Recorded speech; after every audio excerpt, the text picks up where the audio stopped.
Hello and welcome to the lecture on emergence of nanotechnology or the history of nanotechnology. This lecture will give a brief understanding of how nanotechnology had evolved over the years and the nanoparticles, nanomaterials were actually being used since 1,000 years ago. Even before 1,000 years ago, nanoparticles were used by Damascus to create swords with exceptionally sharp edges. And Romans used these nanomaterials to craft iridescent glassware, as you can see here. Uh, so this is these luminous colors are coming from this glassware as nanomaterials were used by the Romans. And the Chinese also used 1,000 years ago. They used gold nanoparticles as an inorganic dye to introduce red color into the ceramic porcelains. So here, these are the porcelain. They used gold nanoparticles. Actually, gold is in yellow color, but when we reduce the size of the particle when we take into nano range, we can also get a red color for a particular nanomaterial size. So it is for a bulk is yellow, but when we reduce the size of nanometer size of that particle, we can achieve red color as well. So Chinese used that as an inorganic dye to get red color, and also it is more attractive because the gold is at nature is it's a very attractive, and when by uh, by reducing its size to nanoscale, they are able to achieve the red color.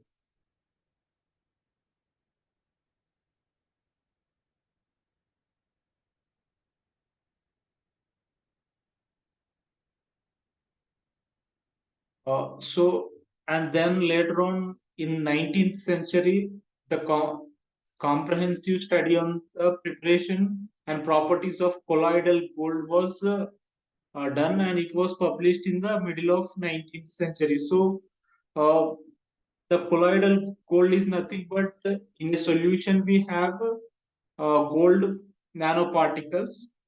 So we can see here four different colloidal solutions. So in each solution, the size of nanoparticle is different. For example, at 200 nanometer, the color is in this way, and when it is reduced to 100 nanometer, it is this. And as we reduce the size, the color starts to change. At 50 nanometer, we got red color. So the Chinese used the size closer to 50 nanometers, uh, so they got red color, and this is a colloidal gold. So the first study was done in the middle of 19th century,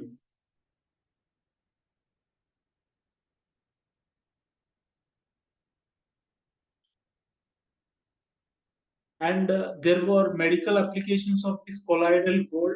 That is, colloidal gold particles can be attached to many traditional biological probes such as antibodies, lectins, and super antigens, glycans, nucleic acids, and receptors. So, by doing so, this colloidal gold is used, and these nanoparticles find very significant applications.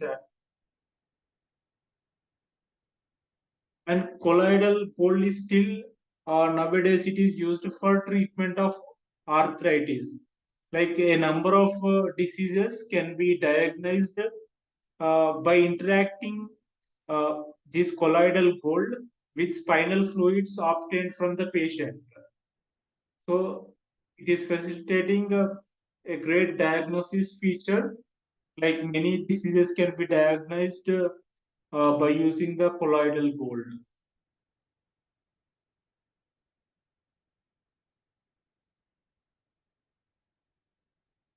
So this was in the 19th century. So what has changed recently? it is the our ability to image, engineer, and manipulate systems on the nanometer scale. That is our ability to characterize and manipulate the matter at on the nanoscale. That is, we are able to design the material at nanoscale in a desirable way, and then we are able to characterize it, like what are the properties is exhibiting, and we as we are able to uh, track that. So that has changed recent, that has been the big plus thing for nanotechnology to evolve. This had led to this had showed a great impact on evolution of nanotechnology, and also uh, our ability of understanding the atomic scale interactions. So when we understand the atomic scale interactions, then uh, that is also enabling us to uh, grow and evolve in nanotechnology. So these are the two main factors contributing for growth and evolution of nanotechnology in recent times.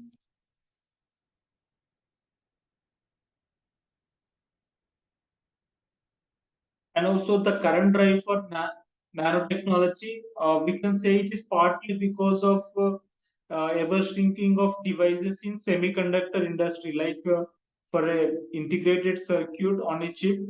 Previously there was less number of transistors fabricated on a single chip, but with time the number of transistors that can be fabricated on a chip increased rapidly over time, and you can see uh, with the Moore's law. The Moore's law had the practical and the theoretical one. Almost both are aligning with each other. So the continued decrease in device dimensions, it has well followed Moore's law, predicted in 1965. It was being predicted, and from there on, the trend went like this. So it's like every 18 months, the size of the device transistor will uh, be half. So if that is the case, then now today it has fallen into nanometer range. So today, according to Moore's law, the size of the device would be nanometer scale. Initially, when it was discovered in 1947 at AT and Bell Lab, when Bradin, and Shockley, they invented a transistor. It was in the centimeter scale. Um,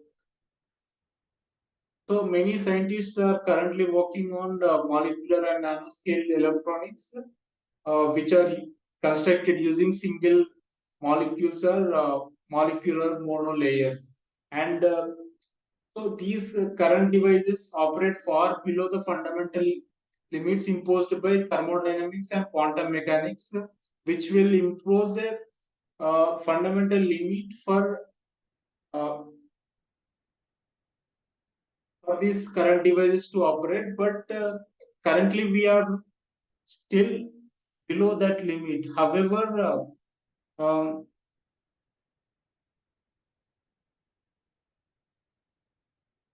However, if we keep on shrinking the device, in future we may end up with the challenges in transistor design. This is because of material limitation as well as the device physics. For example, like in MOSFET, we have off currents that increase exponentially with device scaling. So as we keep on scaling the MOSFET, as we keep on decreasing the size of MOSFET, there will come a stage where the offset currents will be more, exceedingly more, that it will exceed the limit. And also the power dissipation and the overheating of chips also is the serious issue in in further reduction of these devices. So the continuous size shrinkage of transistor, it will sooner or later meet with limitations of materials fundamentals like these constraints which we have seen. So, for example, if we keep reducing the uh, device size, so when it enters into nanoscale regime, we know that the nanomaterials band gap is different from that of bulk. So now the band gap of the material is going to change, and so it may reach to the de Broglie wavelength. So this miniaturization will be not feasible. Um,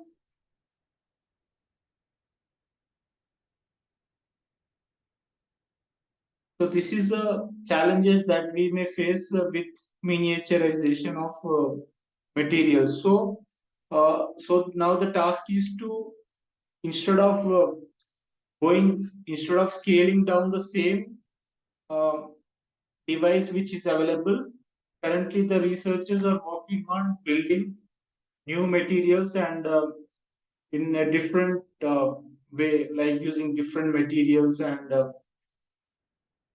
so forth.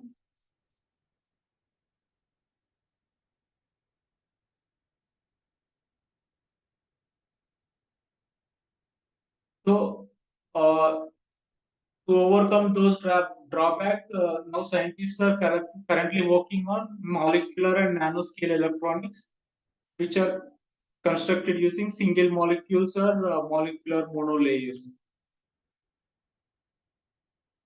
And also, nanomedicine has attracted a lot of attention and has become a fast growing uh, field. One of the major impacts this is creating is improved therapy as well as diagnostics. So it is facilitating to diagnose the disease correctly, as well as able to give the treatment and therapy in a more efficient way. And there are also nanoscale devices which are used for nanomedicine, such as nanorobots, or it can be called nanobots. And these nanobots, it has the power to serve as a vehicle for delivering the uh, therapeutic agents or detectors in case of diagnosis, uh, or it can also repair metabolic or genetic defects. Now, so so this is a major advantage of nanomaterials in nanomedicine.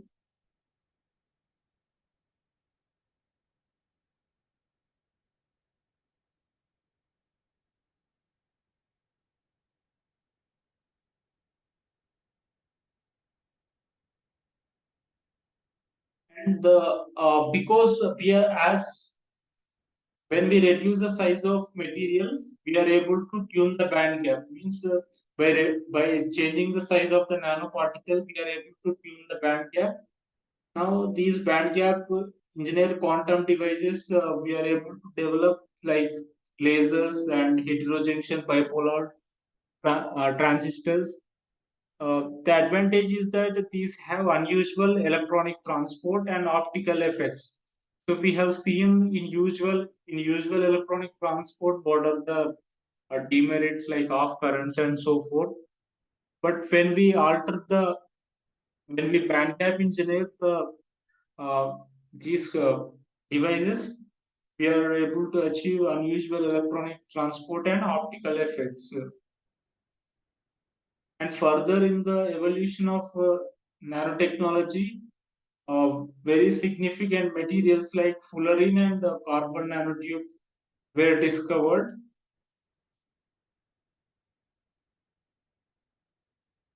Uh, and this had led to more advancement in nanotechnology, as these have uh, numerous applications, ample applications. There are a lot of applications with fullerene and carbon nanotube. So this had further encouraged for research and development in nanotechnology. And in 1980s, scanning tunneling microscopy was invented. So this was able to give good characterization. We are able to characterize the synthesized nanomaterial well. So that had led for further synthesizing more materials, nanomaterials. And also another atomic force microscopy, which is a scanning probe microscopy. So uh, scanning scanning tunneling microscopy as well as atomic force microscopy. It opened up new possibilities for characterization, measurement, and also the manipulation of nanostructures and nanomaterials. And also in the latest, we have got transmission electron microscope. Now it is more advanced and well developed. The characterization we have is well developed, and so it is possible to study and manipulate the nanostructures and nanomaterials to a great detail, and also often up to the atomic level, the characterization can be done. So this is a evolution of nanotechnology uh, and how it is progressing. Thank you so much for watching this video. Please subscribe my channel to get more videos.